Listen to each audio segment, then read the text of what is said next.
PocaTV Wenzzzday.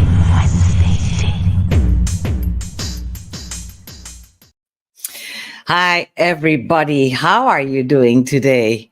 My goodness, what a week it's been. Guess what happened? I sprained my ankle. My horse jumped higher than it ever did. I did some fantastic pirouettes on the beam, and I broke a couple of records. All of this just watching sports on television. So it kind of prompted me to wonder about the things that the human body can do. And also the question, what are a few tiny little things we could do to make this a better event for all of us to enjoy? This is why today I am doing my solo special about my amazing sports week. This is the PocaTV Wenzzzday Ting you are watching, the August 6th, 2024 edition. It is the 33rd edition of the PocaTV Wenzzzday Ting ever in human history. And I'm happy that you're here. I'm happy that I'm here. Let me know if you are watching, where you are watching from. Just send me a comment if you're watching on YouTube or on Facebook, because if you're watching me on LinkedIn, people, I don't see your comments here in my studio. So there you are, typing your comments, hoping for a response, and it will never come because I am doing this right now, and I can only deal with the comments that I see here in my online studio. And for some strange reason, that is only applicable to people watching on YouTube or on Facebook. Occasionally, it has happened that I saw a LinkedIn comment here, but I really, really don't count on that. So if you are watching on LinkedIn and you wish to be part of the show, sharing your own experiences this past week when it comes to global sports, head over to Poca TV on YouTube or on Facebook and watch the program there and comment there. So I can actually see where you're commenting from and also what it is that you have to say. So yes, I was telling you what an amazing sports week it has been. I am dead tired and we're not even well, we are halfway through, but we got a couple of days left. But so much has happened this week that I thought I'd just do a little special on it, just highlight a few things that caught my attention, comment on a couple of things. And as you know me by now, I definitely will have a tip or two to make this even better for everybody else. I am working with notes today because there's so much to get through. So first of all, I would like to say that the Dutch, the Netherlands, did quite well so far. But as you would expect in the traditional sports, such as sailing and rowing and, of course, cycling, the Dutch are very famous for that. They always have been traditionally. They are getting better at gymnastics and even horse sports. A friend of mine just came back today from Paris, where she accompanied the riders, the horseback riders, the people doing the dressage and all of that fancy horse stuff. And she was totally elated. She was saying she had the best time of her life. And I can well imagine that. Quick look in the comment section. There is somebody there. It is my good friend, Donna Mattis, watching me from St. Andrew in Jamaica. Hi, Donna. How are you doing? I'm sure you have a couple of things to say about a couple of things in today's show. Please join me. You know, you are most welcome. I really love your comments. So Donna is here with me already. As I was saying, the Dutch doing pretty well. And they are also getting better and better in track and field events. They have been on the menu for quite a while now with good results and sometimes even excellent and incredible results. Sifan Hassan comes to mind. A couple of years ago, we had a couple of good sprinters, male and female. And so track and field is coming. And of course, we have one star. Her name is Femke Bolt. Femke is a 4x400 meter runner, that or the hurdles. And she's been doing quite exceptionally well. I need to put myself in the middle of this because, as you notice, I have altered every single picture. And I am supposed to put myself in the picture to make sure that everybody knows it is fair use when I use these pictures. And I'm telling you straight up, there will be no videos today. I did that last week and YouTube came down on me like a ton of bricks and told me to take down. No, they took down my video and I had to take out that little piece of Simone Biles that I showed you last week. But as you were watching live, I know you saw it. And who doesn't know what Simone Biles did last week? So I had to edit that in last week's show. Sorry about that. I am trying not to get that happen again. So yes, I cannot talk about this great sporting event without showing you pictures. And I have altered all of them and I'm putting myself in the middle of the picture to let everybody know it is fair use. I am commenting on everything you will see on your screen today. Femke Bol, I was talking to you about. What did she do this time? She was doing the 4x400 mixed relay, 2 men, 2 women. And she was the 4th runner. And before the 200-meter bend, she was about 10 meters away from the front runners, the people going for gold, silver, and bronze. So we thought, well, that's that for our medal. Not with Femke Bol, the tiny little sprig of a woman. She just pushed and she pushed and she pushed. And when she got to the bend, she already beaten the bronze person and she had 2 more in front of her. And she pushed and she pushed. And we thought, okay, she might get silver. And then she pushed some more and she got gold for the Netherlands. We are so very, very proud of Femke Bol. What a force to reckon with. International media have gone ape over Femke Bol, coming up with the cute little joke that she misses only the T to make it Femke Bolt, of course referring to the master himself, Usain Bolt.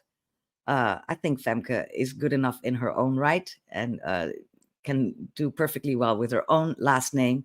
And may she run on and on and on forevermore, giving us, the Netherlands, more gold medals. Yes, this is what I was afraid of. I need to move that back up. This is going to be kind of a complicated program today, but that's okay. I can handle that. Femke Bol, you must know, it's less than a year ago that the World Championships of the same event were the 4x400 mixed relay. And yet again, almost a year ago, she was in last position and she did almost the same thing. And we thought she was going to win. And right before the line, she dropped flat on her face and the USA took the gold. And well, Femke was out then. So imagine coming back on this huge event, knowing that happened, knowing that everybody's almost willing you to fall again. You know how that goes. You know that sports are about emotions, and emotions are when things go really, really, really well, or they go really, really, really badly. So the last big memory we had of Femke Bol was of her flat on her face, and everybody was kind of nervous, but not Femke. What she did is just put that aside and make that run I was just telling you about, coming back from more than 10 meters distance in 200 meters time and winning the gold. Yay, Femke Bol. My good friend Rosalind is joining me. Good evening, Ros. I know you like your sports as well. Maybe you have a couple of things that you would like to share as well. If so, you know the drill. Just let me know in the comment section what it is that you would like to be talking about. Then there was this whole thing going on with the Jamaicans this year. For some reason, I don't know what, but there was not a lot of, let's say, blessings upon the Jamaican track team. We have been so used between 2008 and 2021 that Jamaicans were there on the pedestal getting at least silver. Usually they got gold. They won 15 of the 24 Olympics medals in those years, 2008 to 2021. And that was in the 100 and the 200 meter sprint. Jamaicans are really good at that. Or are they? Well, we have to talk about that because a lot of stuff happened this year. At the very last minute, for example, our wonderful medalist from whenever we remember, the 37-year-old Shelly Ann Fraser Price. No, this is the wrong. Sorry about that. This is the wrong slide. I am not going to talk about the sprinters yet. Just give me a moment, people. I want to talk about Mondo Duplantis right now. And Mondo Duplantis is, sorry about that. Mondo Duplantis is that pole vault jumper from Sweden. He's half American, half Swede. He's only just learning how to speak Swedish. And he did a terrific job. Again, he had all his heights in one turn, while the opposition, so to speak, the competition, kind of faltered right about 5 meters 90 is when they started faltering and having to have 2 or 3 jumps to get that height. But this person, Mondo Duplantis, he got every height in one turn until he got to 6 meters, and then the other two just couldn't make it, and he won. So happy times. USA got silver, and it was Greece that got the bronze, and everybody happy. But as you know, with these big events, the winner can then continue on and try to break the record that is current at the moment, which he did. He jumped over 6 meters 25 easy. He could have gone on if he wanted to, which is, by the way, 20 feet and 6 inches in height.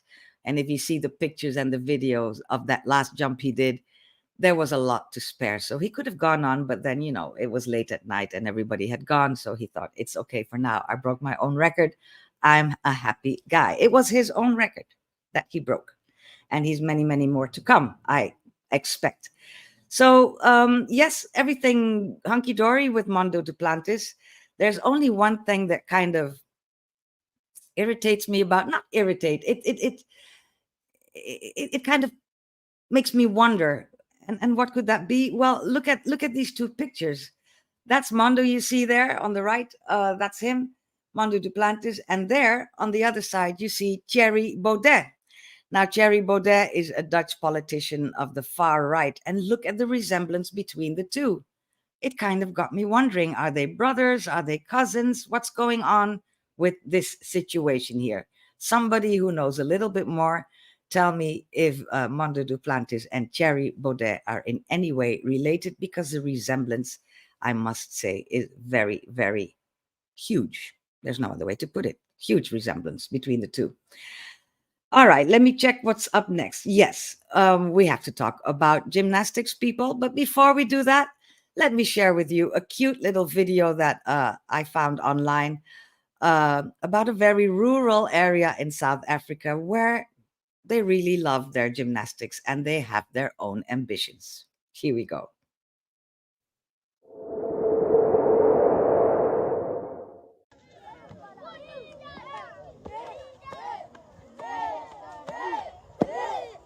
Mr. Blue, swim pub.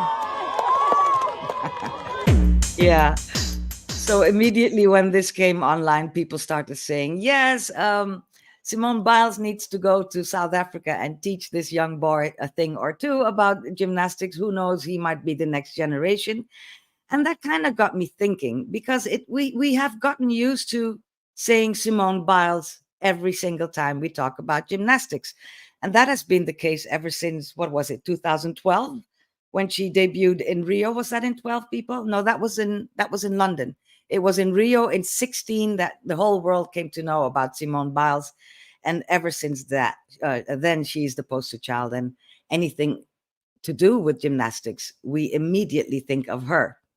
This year, we need to alter that a tiny little bit, because, yes, of course, she was fantastic and she was all over the place, our lovely Simone Biles. But there was Rebecca Andrade, the lady from Brazil, who's been around for quite a good time and who not suddenly, she worked really hard for this.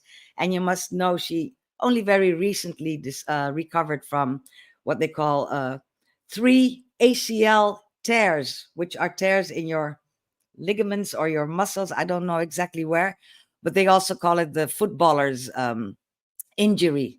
So she had 3 of them, and she only very recently recovered from them. And here she was, Rebecca Andrade, and she did a really, really great job.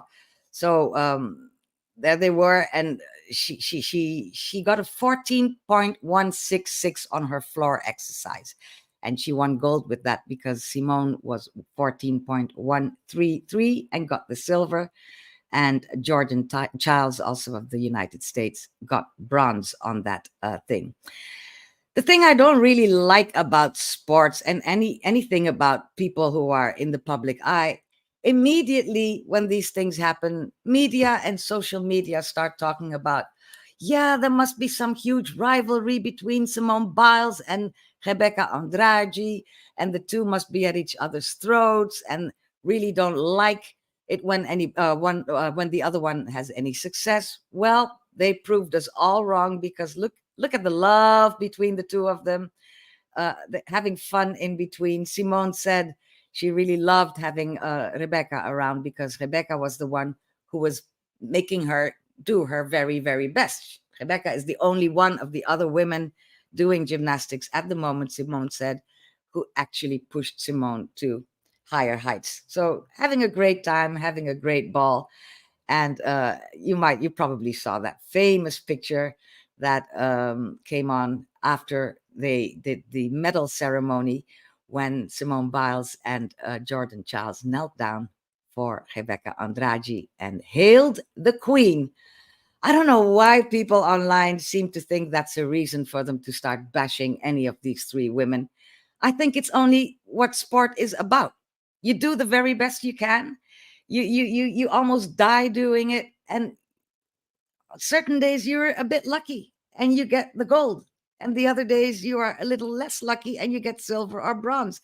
And if you work together so closely as sporters do on an event like this, and even when they travel the world for other events as well, they become really close. I mean, every other sporter is the only family anybody has, because you're always traveling, you're always going somewhere, you're always living from your suitcase, you're always eating food that you prefer you didn't.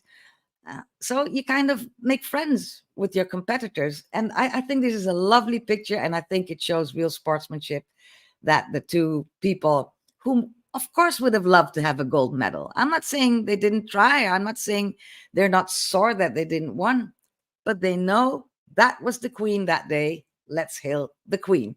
So lovely, lovely picture. And don't ever go telling me about how these things should be, because if you think that there should be animosity between sporters, I don't think you've ever played a sport yourself. Sports are about coming together, competing, being fair, and licking your wounds once in a while. That's what sports are about. So I was telling you about all the drama going on with Jamaican athletes. We have gotten so used to Jamaican athletes being in the top of the world. I was telling you, between 2008 and 2021, Jamaica won 15 of the 24 Olympic medals. I'm only talking Olympic. I'm not even talking world championships. 15 of the 24 Olympic medals when it came to 100 and 200 meter. Male and female, they just won every single thing. If you saw a medal ceremony without the bright yellow and the green and the black, you were wondering, what kind of strange movie am I in? I'm not seeing Jamaica there on the pedestal. Well, this year we're not so very lucky when it comes to that, because there has been a lot going on with the sprinters, the women sprinters. Shelly-Ann Fraser-Pryce, I'm sure you know, a 37-year-old, was hoping to claim yet another medal in the 100-meter dash for the 5th consecutive time at the Olympic Games. And she placed herself in the top 3 at every single Olympic race since Beijing in 2008. So Shelly-Ann Fraser-Pryce was looking towards Paris to kind of do her last tour, win another medal, just like that, like we've seen her do in so many years, and then bow out gracefully and say thank you very much. But she didn't turn up. She didn't turn up for the semifinals of the 100-meter. I believe this was on Sunday evening. That same day or the day before, we heard from Shericka Jackson, the other top talent in the 100 and 200 meter in Jamaica. She bowed out of the 100 meters, she said, because she wanted to focus on the 200-meter sprint. Lo and behold, Shericka Jackson did not run the 200-meter sprint. And I, for one, haven't heard any reason. We've heard about injuries for both ladies, but there's also that very lingering story about Shelly-Ann Fraser-Pryce not being able to do her warm-up properly. What we do know is that Shelly-Ann did not stay in the village where most of the sporters are. She was staying in a different place, and she could therefore not go with the shuttle bus that was arranged for the people in the village, the sport village.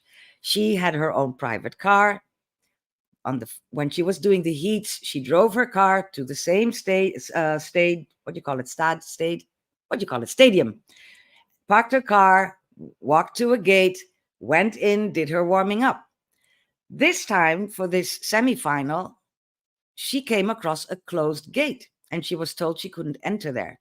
So that might have been a reason. We saw her, in not an altercation, but in a heated argument with security people. I saw some clips of that on TV, but nobody ever told us exactly what was going on there. We have been reassured maybe, that she did have time to do her warming up, but that she had an injury. Yeah. But what we also know is that there's this little tiny clip of Shelly-Ann right outside that gate talking to somebody in the shuttle bus. We're going to watch it.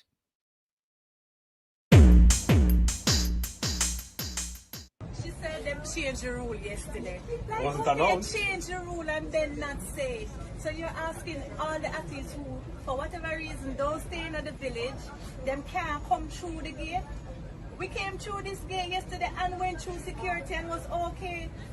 The man said we can't go, we have to go all the way up where everybody else are enter to come back down here. That's crazy. Hey, what's happening there? What's happening over? Yeah, so that's Shelly-Ann telling us herself that the rules were changed at the last minute and nobody told her about the new rules, and she just did the same thing she did the day before when nothing wrong happened, and now all of a sudden she couldn't enter that gate. So imagine if you arrived there, right? You have to psych up yourself for a race like that, and you arrive there, you do what you think you're supposed to do. Somebody tells you, no, you can't come inside this gate. You have to go all the way there where other people are coming out. And then you have to make your way through that stadium to where you do your warming up. Even if that's the case, even if that's what she did, by the time you're at your warming up, you're really all uptight. And, there goes your meditation of the day. There goes your good food you had and your night's rest and your, mental prep. It's all gone by that time. So maybe that's what happened when she finally got to her warming up. She was so frazzled that she kind of pulled a muscle. I don't know. I'm seeing a comment there. Maybe it's somebody who knows the real answer. Donna Mattis, I'm wondering if you've heard any other stuff on the ground of what exactly went on behind the scenes. Am I telling the whole story we know so far? Or are there more rumors and half truths and whole truths that I haven't shared as yet about Shelly-Ann Fraser-Pryce and Shericka Jackson? All I know is Shericka did not turn up for the 200 meters. That race was beautifully won, I have to admit, by the American Gabby Thomas. And silver went to the St. Lucia sprinter Julian Alfred, who's kind of a sensation these Olympics. She also won that 100-meter where Shelly-Ann did not arrive. So who knows what would have happened if Shelly-Ann had been there.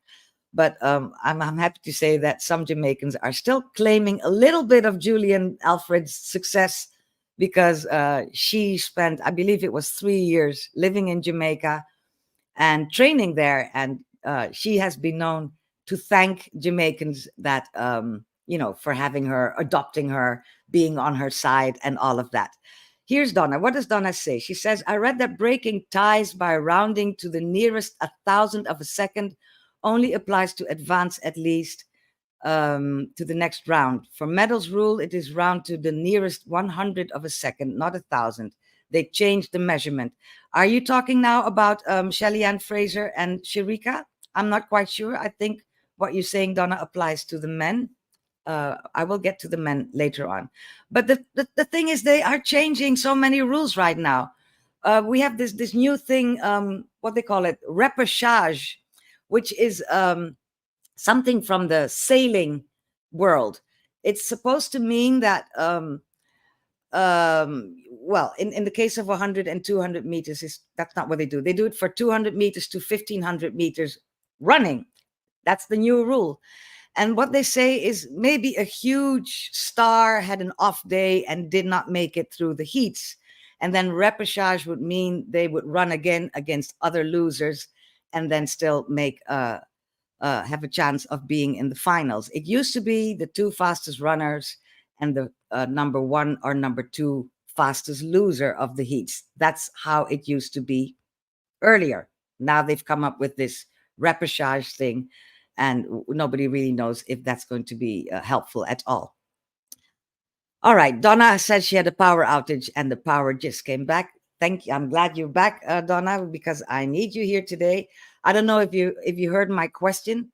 I have one question about, let me put them back up again, about Shelly-Ann Fraser-Pryce and Shericka Jackson. I was explaining about Shelly-Ann not being able to properly do her warming up because she had to go through another gate and she pulled out, and Shericka just didn't turn up for the 200. Are there any rumors on the ground in Jamaica, Donna, that I don't know about? Because all I know now is that people are saying they both had an injury, which is why they did not turn up. All right, so that's the Jamaican women sprinters. I have talked to you about Rebecca Andrade already, but there is, of course, also the controversy. I'm going to call it. No, let me just first say what Shelly-Ann shared with the world on her Instagram the day after she pulled out. She said, "It is difficult for me to find the words to describe the depth of my disappointment. I know that my supporters share and shoulder this disappointment with me. I'm truly blessed to have had the steadfast support of my fans since my Olympic debut in 2008. That was in Beijing. The support of my fans, my country, and the larger community has rooted me in immense gratitude that has sustained me throughout my career. With every step and win, you all have been there for me. My faith has always affirmed my trust in my journey. Thank you for continuing to be with me today and every day." Well, this to me sounds like a goodbye letter. Shelly-Ann Fraser-Pryce, you deserve so much better than disappearing, in the background without the proper accolades that we owe you for all those years of great medals that you ran. Even if we're not Jamaicans, even if you don't never been to Jamaica, everybody loved Jamaican sprinters. And Shelly-Ann Fraser-Pryce, you definitely are one of those people that the whole world enjoyed watching for so many years. And to see you kind of disappear into the night like this really is heartbreaking. And I hope when you get back home to Jamaica, Jamaicans are going to give you one big party, and that will go on for days and days and days. And we'll be watching your videos forever and ever. And we will never forget you, Shelly-Ann Fraser-Pryce. As for Shericka Jackson, we still expect a lot from you. So we'll find out what happened with your 200 meter. And then it's onward to the next big event. All right, Shericka? I know you're watching this, Shericka Jackson.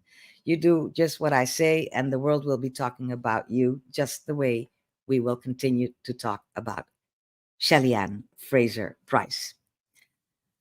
Yeah, Donna is telling me, yes, lots of injury problems. That is true, but that still does not change the fact that she was denied entry through a gate where she had been only the day before.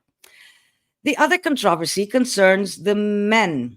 Yeah, so there was this thing about the 100-meter sprint, and the whole world was astonished, including the BBC reporter doing the live reporting, the NBC reporter doing the live reporting. I think the Dutch did the same. I think reporters all over the world were saying Jamaica had won that 100 meters. So our surprise was huge when it turned out Jamaica got silver. And in the gold position, we found an American, and the same applied to bronze. I don't even know where to go from here. All I can say is this is a rule. I've been talking to people who sprint, and they know about sprinting because that's what they do for their living. And they say it's about the torso and the shoulder. Those two need to cross that line that we see. And whoever crosses the torso and the shoulders first is the winner. I I'm putting it to you that that rule is kind of unfair, because if you're a tall athlete, you're going to win that. If you're neck and neck with another runner and you just happen to be taller, you push yourself forward, you got more length, you're going to win the race just because you're taller, not necessarily because you're faster. I would say do the torso thing only if you don't know whose foot crossed the line first. Because when it comes to feet crossing the line, people, look at this picture. It is the orange circle, Kashane Thompson from Jamaica, whose foot is over the line, while Noah Lyles from the United States, circled in light green, his foot is not even near the line yet. His torso is forward, but his foot hasn't crossed. They got the exact same time on the screens that we see in the stadium, but in reality, after all the photo finish and I don't know what they used to measure all these things, it turns out it was a difference of 5,000ths of a second. You can't measure that.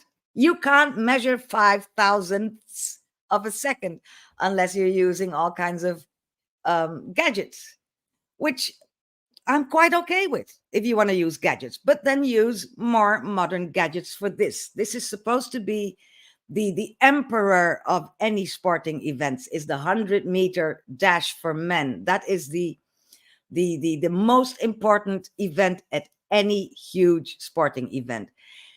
Every single time when numbers 1, 2, and 3 are near, there is controversy. There should not be controversy on such an important event. So there must be a way. I mean, if I look at football, I see all kinds of gadgets that we could use for this. Because look, the photo finish doesn't tell me anything. I'm seeing this at an angle, so I don't know. I'm seeing one head and another head, and I'm seeing an orange foot. I'm not seeing who crossed the line first. Are you? I'm not saying Noah Lyles didn't win. I'm just saying, why build up so much controversy over such an important event? If we look at football these days, when they use the offside rule, they just put all kinds of sensors in every player. The ball has a sensor, and that's how they know exactly somebody's little pinky was offside. If we can be so specific for football, why not put all kinds of sensors in that line and put sensors in the clothing of the runners, and we'll know who crossed the line first? Because when you're in school and you're running, it's about crossing the line. It's not about your chest, and it definitely is not about your clavicle, what you call it, this bone here. Just saying, that could be something to take away all the controversy around this 100-meter dash. And what happened is that Kashane Thompson did not win the gold as everybody thought he had. He won silver. I don't think Jamaica contested this. I actually wonder why. Maybe because they agree with all of this. I have no idea.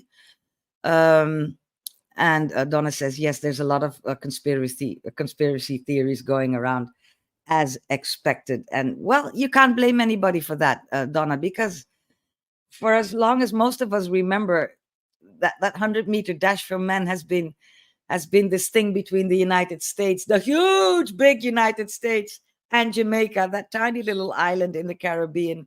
And the United States have been really frustrated about Jamaica winning every single time. So yes, I can understand that there are conspiracy theories, and that people say, I don't know what exactly happened. Because remember, before the match, right? Before they started running, they came up, all their names were called out. They were standing there and standing there and standing there. It took at least 3 minutes before they were told to get into their starting blocks. This is unnerving for people. I mean, Mr. Lyles, who won gold, he's a seasoned runner. But Kashane Thompson, it was his first big event. I can imagine that would get to him. You know, you just want to come out there, say, hi, people, I'm Kashane, and I'm going to do my best. And then you want somebody to say, on your marks, and then you go. Get set. Don't forget, get set, because otherwise you're out as well. On your mark, get set, go.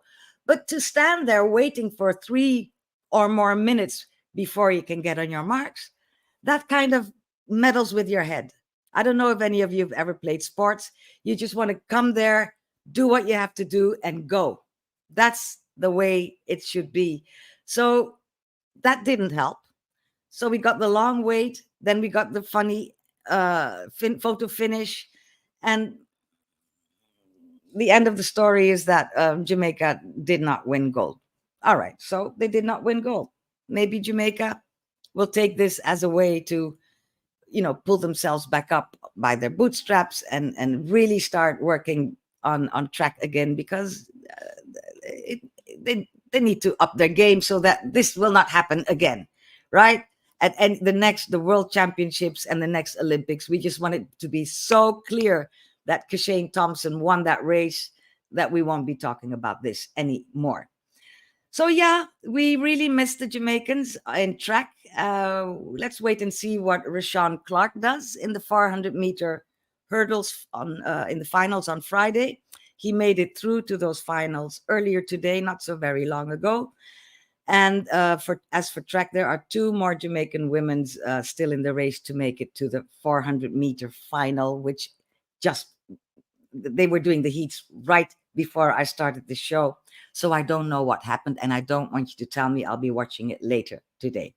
It happened right before the Wenzzzday Ting started. So let's see what those 2 women are going to be doing in the 400-meter final. Hurdles on Friday. Let's see what happens there.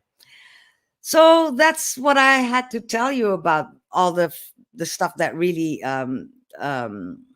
sparked my interest. But I could not stop this program without some very special mentions.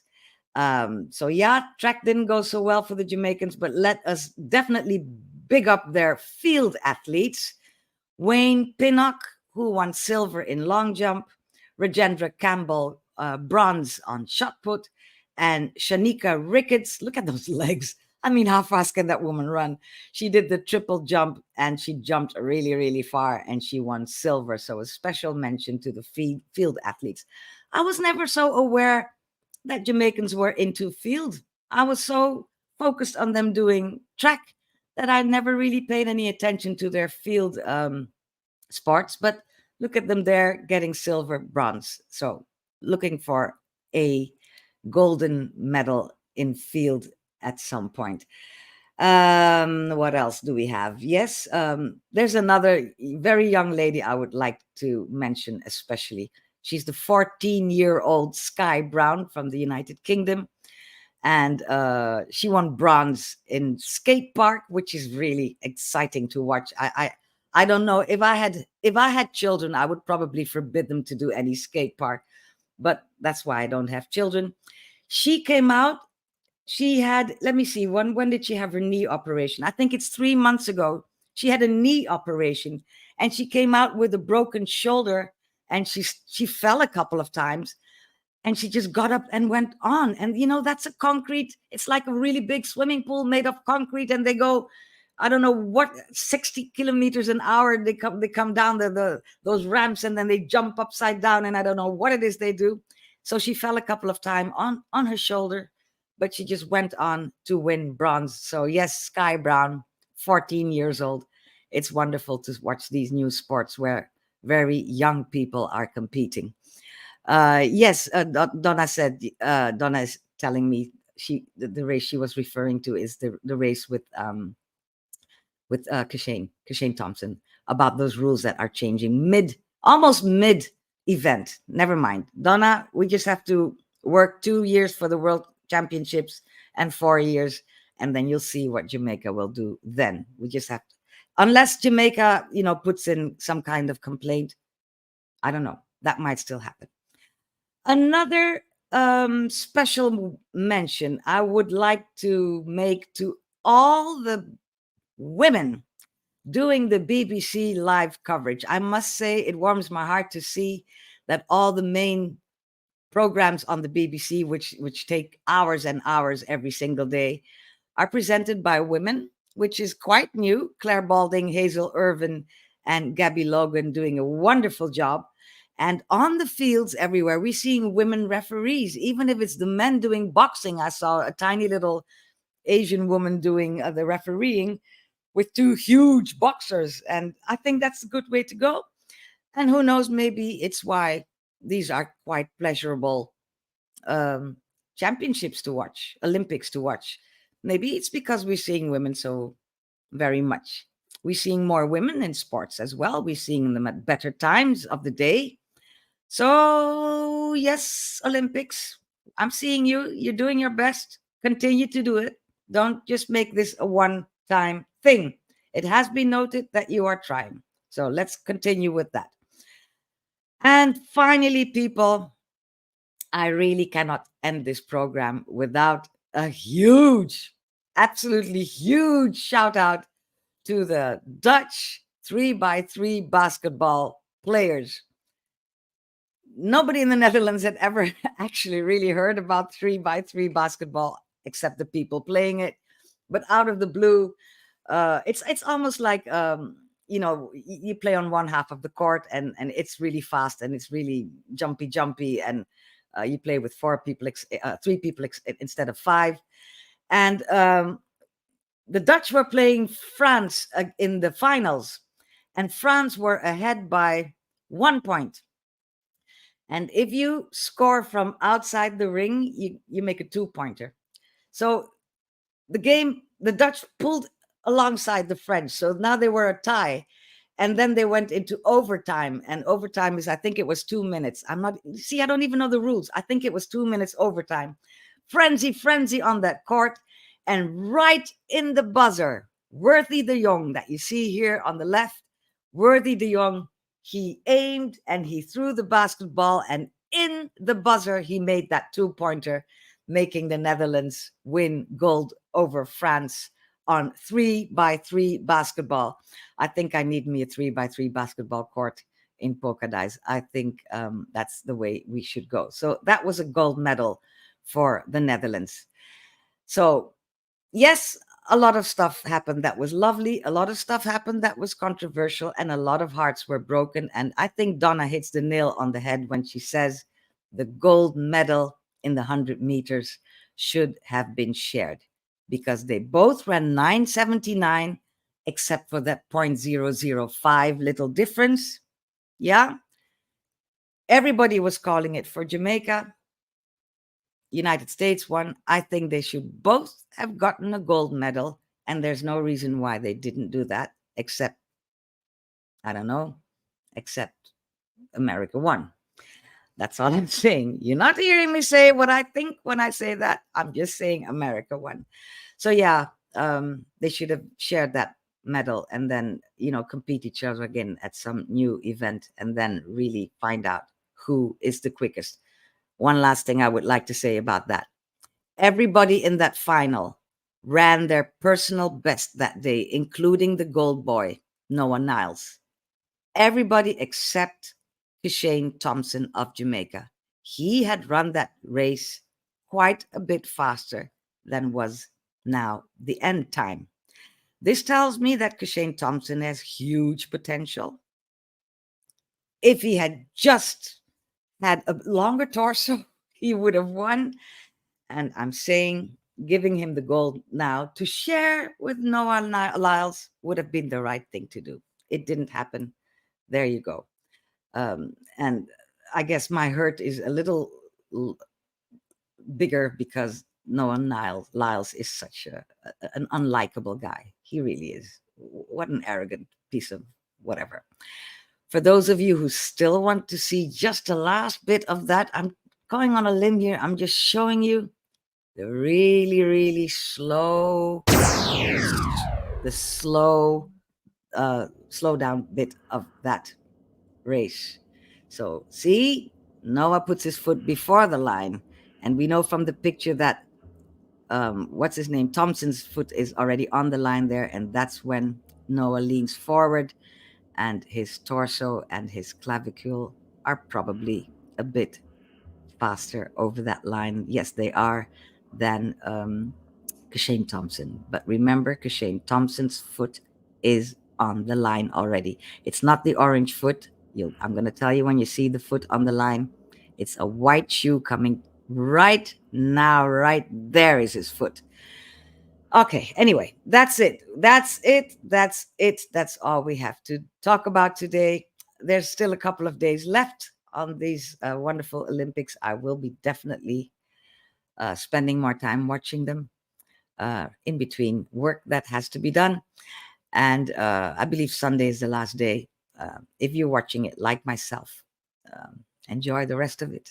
And let's hope that next time we all join together globally for a huge event like this, that the rules will be clear for everybody, and that we will no longer have controversy when it comes to the most important event of the whole Olympics.